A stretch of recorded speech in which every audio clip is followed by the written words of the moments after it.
అంటే ఎంత అమౌంట్ అది 10,000. 10,000 రూపాయలు ఒక పిల్లవాడికి డబ్బు వస్తుంది. ఏం చేస్తాడు పిల్లవాడు ఆ డబ్బుతోటి? బట్టలు కొనుక్కుంటాడా, గుడ్లు కొనుక్కుంటాడా? మీరు ఏ ప్రాజెక్ట్ అయితే డేట్ చేసి సినాప్సిస్ సబ్మిట్ చేసి ఉంటారో ఆ ప్రాజెక్ట్ వస్తుంది కదా.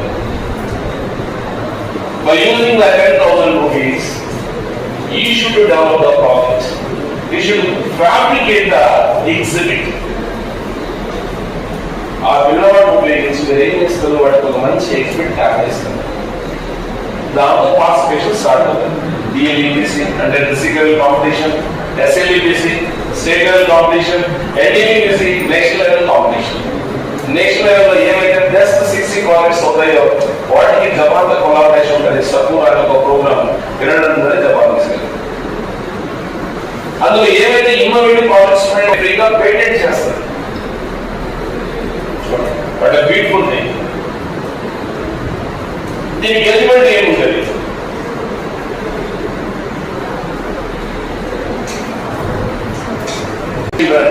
that is referred as C's. 10 to 15 years అంటే from 6th class to 10th class. What about next? She scholarship for higher education. Intermediate లో కూడా ఈ స్కీమ్ అప్లికబుల్ అవుతుంది. ఇక్కడ పిల్లలకి ఏం చేస్తారంటే ఇంటర్న్షిప్ కండక్ట్ చేస్తారు. యూనివర్సిటీ ఇన్వైట్ చేసి దానికి పిల్లలకి toppers top 3% of the students from each and every state all over India. ఆ ఇంటర్న్షిప్ లో ఎవరితో కలుస్తారు తెలుసా? Nobel Lawrence, the subject experts, IIT నుంచి ఎన్ఐటీల నుంచి ఇంటర్నేషనల్ ఇన్స్టిట్యూట్స్ లో ఉన్న మంచి ప్రొఫెసర్స్ ని నోబెల్ లారెన్స్ ప్రత్యేకంగా ఇన్వైట్ చేస్తారు. మీ జీవితంలో మీరు ఎవరైనా ఒక నోబెల్ లారెన్స్ కలిసారు? అది నోబెల్ బహుమతి పొందిన వాళ్ళని ఎవరైనా మీరు కలిసారా? కలిసే అవకాశం రాలేదా? రావాలనుకుంటున్నారా? అవునా? సంకల్పం ఉండాలి. మీరు ఊరికే ఇలా అనేసి మర్చిపోతే ఉపయోగం ఉండదు.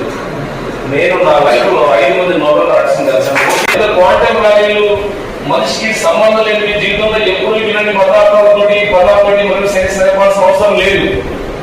మన చుట్టూ ఉన్నవే చాలు. కేవలం ఇదే క్లాస్ రూమ్ లో టెక్స్ట్ బుక్ ఓపెన్ చేయకుండా, ప్యానల్ ఆఫ్ చేయకుండా నెల రోజుల పాటు సైన్స్ చెప్పొచ్చు. మనం టేబుల్ గురించి మాట్లాడండి, సైన్స్ కాదా? ఫ్యాన్ గురించి మాట్లాడండి, సైన్స్ కాదా?